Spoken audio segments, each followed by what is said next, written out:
To this new on NFL Live, Washington has released quarterback Carson Wentz. We bring in Field Yates first here. Field, why did Washington feel like they needed to make this move? Carson Wentz is officially out of DC after only one season with the Commanders, and yet the decision doesn't seem all that surprising. I mean, the writing's been on the wall since midseason when Carson, who could barely hold on to his job while healthy, got hurt in Week 6 versus the Chicago Bears in one of the most ugly games I've seen in my entire life. I mean, the score was 12-7 and just a rough watch all around, and it didn't help that it was on a Thursday night. Now, before getting hurt, Wentz was looking pretty bad as he led the Commanders to a 2-4 record through 6 games. And the only thing I'll say in defense of Carson Wentz is that the early schedule for Washington had some pretty difficult matchups. I mean, the Commanders' opening day game was versus a Jacksonville Jaguars team who would eventually go on to overcome a 27-point deficit in the playoffs. But that's besides the point. In Week 1 of the 2023 season, the Jags and Trevor Lawrence went head-to-head with Carson Wentz and the Commanders. And Washington started their season on fire, with Wentz throwing a laser to Rodgers for 23 yards, moving the team past the 50. And this momentum was just lightning in a bottle, with the drive finishing off with a 3-yard pass to Curtis Samuel in the right side of the end zone. And the next drive was even better for Curtis Samuel in particular because Carson straight up fed the guy the entire drive, with Samuel getting 3 more receptions and like 30 yards. Now, the drive was eventually cleaned up with a little play action pass to Jahan Dotson in the back of the end zone, putting the Commanders up 14-3. And just when everything was looking up, Carson Wentz came back down to earth, with the team fumbling on the very next drive. And when things go bad for Carson, he starts to spiral, which is exactly what happened as Wentz threw back-to-back interceptions. And all of those turnovers came at a price because Trevor Lawrence brought the Jags right back into the game, and all of a sudden, the Jaguars were leading 22-14. But just when things looked like they were at their worst, the most bipolar player in this league had a flip switch. What? Bro, what are you talking about, man? Bro, I'm out, man. That nigga's tripping. And the next thing you know, Carson Wentz shot a rocket down the field to McLaurin for nearly 50 yards and a touchdown. Well, I mean, there's a reason they call him Scary Terry. Now, things didn't end there because the Commanders would go on to fail on the 2-point conversion, which meant that they needed another score if they wanted to win this game.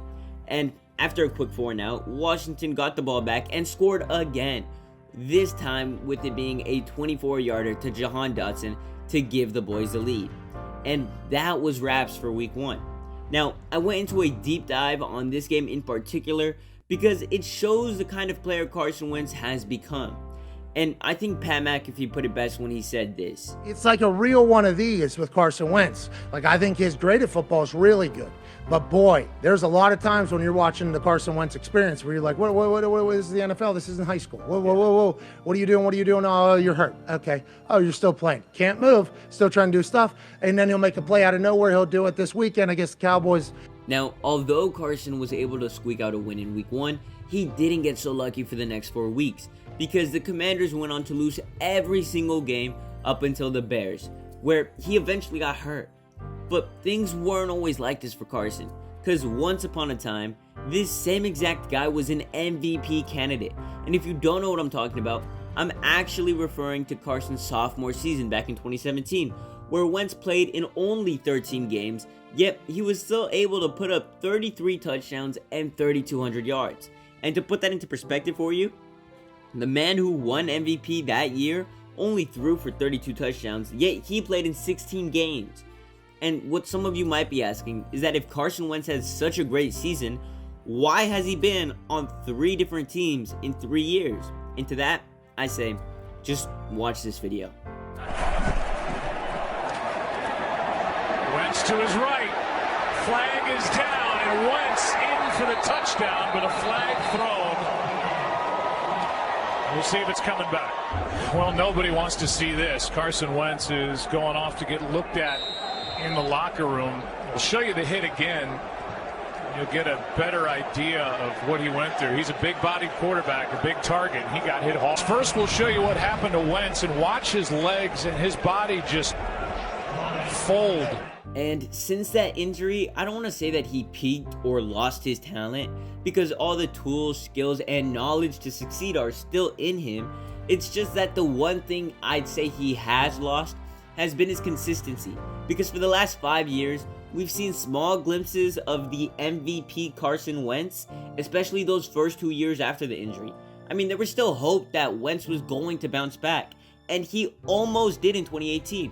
I mean, Carson looked pretty solid for someone who was coming off of an ACL injury the year before, only for Wentz to bite the dust again by week 13 of that same year, with the team diagnosing him with a fractured vertebrae, leading to the Philadelphia Eagles just completely giving up on Carson by 2020, which was arguably his worst season ever, as Philly went 3-8-1 in the games he did play.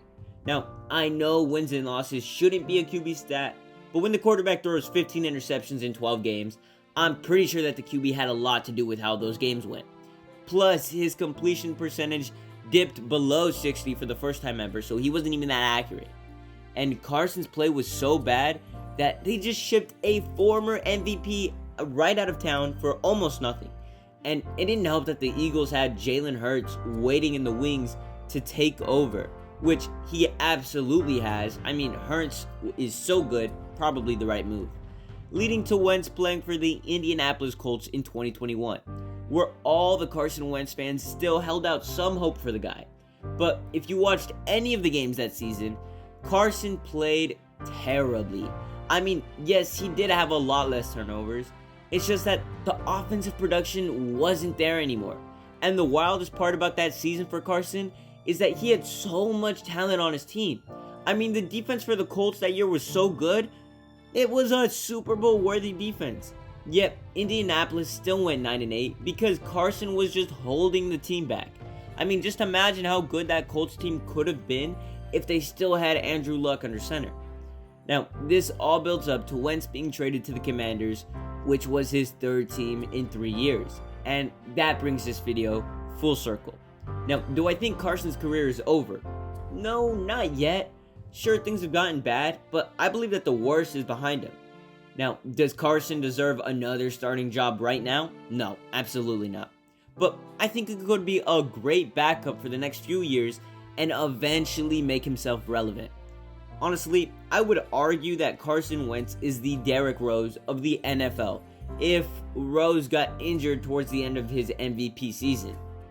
Okay, if you liked the video, then check out this one on the left about another NFC East team and their QB troubles. Or if you're more into basketball, then I don't know why you watched this video, but you can watch this one on the right about why the Atlanta Hawks have such a toxic culture. Catch y'all next time. Much love, deuces.